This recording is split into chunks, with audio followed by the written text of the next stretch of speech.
लड़की हो तुम, थोड़ा लिहाज करो। लोग क्या कहेंगे, आंसू पोंछो, चेहरा साफ करो। अगले घर जाना है तुम्हें, थोड़ा तो बर्दाश्त करो। पर लड़की को हर वक्त सामान की तरह से आंकने वालों, तुम भी तो थोड़ी लाज करो। क्या वो औरत है तो उसे जीने का अधिकार नहीं? क्यों उसका यूं बेबाक होना जमाने तुझे स्वीकार नहीं?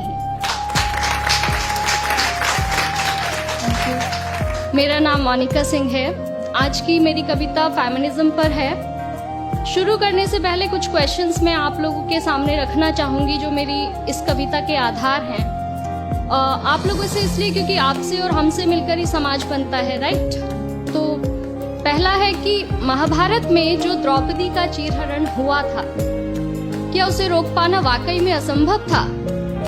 क्या द्रौपदी कोई वस्तु थी जो पहले पांडवों में बांट ली गई, फिर जुए में हार दी गई? या रामायण में माँ सीता, जिन्होंने राजमहल का सुख त्याग कर श्री राम के साथ 14 वर्ष का वनवास स्वीकार किया, अपने पत्नी होने का हर धर्म निभाया, श्री राम का उनसे उनकी पवित्रता को सिद्ध करने के लिए अग्नि परीक्षा की मांग करना कितना जायज था?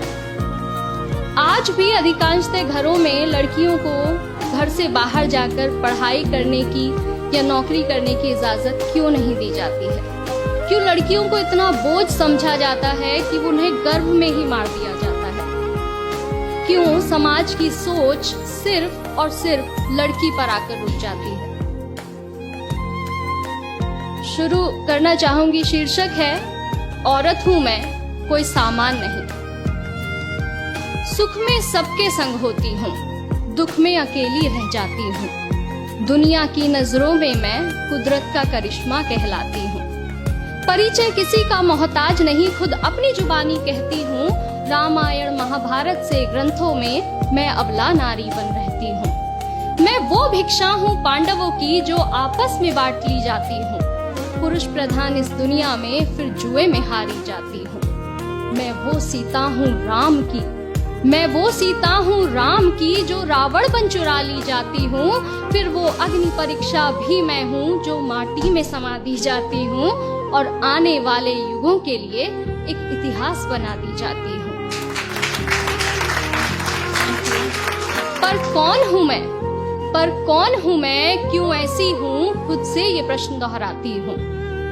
मैं वो आग हूँ सीने की जो चूल्हों में झोंकी जाती हूँ। आंखों में उड़ने का ख्वाब लिए पिंजरे में डाली जाती हूँ। उठना चाहूं मैं फिर से तो पैरों से रौंदी जाती हूँ। लाख प्रतिभा हो मुझ में, लाख प्रतिभा हो मुझ में, पर हर कदम पे रोकी जाती हूँ। मैं वो कली हूँ उपवन की, यहाँ मेरा मतलब शादी से है कि लड़की 18 साल की हुई और उसकी शादी कर दो, एकमात्र लक्ष्य होता है। मैं वो कली हूँ उपवन की जो खिलते ही तोड़ ली जाती हूँ। कभी मस्तक पर कभी चरणों में बस यूं ही चढ़ा दी जाती हूँ। खुद से ही जन्मी दुनिया में मैं खुद को ही असुरक्षित पाती हूँ। मैं वो खामोशी हूँ आंगन की जो रातों को चिल्लाती हूँ।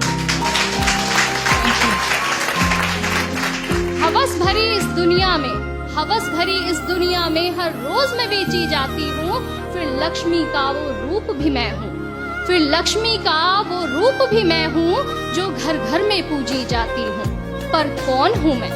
पर कौन हूँ मैं? क्यों ऐसी हूँ? खुद से ये प्रश्न दोहराती हूँ। और विडंबना देखिए कि ईश्वर की वो कृति जो खुद में इतनी सक्षम है, इतनी सशक्त है कि मौत से लड़के जिंदगी को जन्म देती है। जिससे इस सारी दुनिया की शुरुआत होती है, वो कभी अपनी शुरुआत खुद नहीं बन पाती है। क्यों?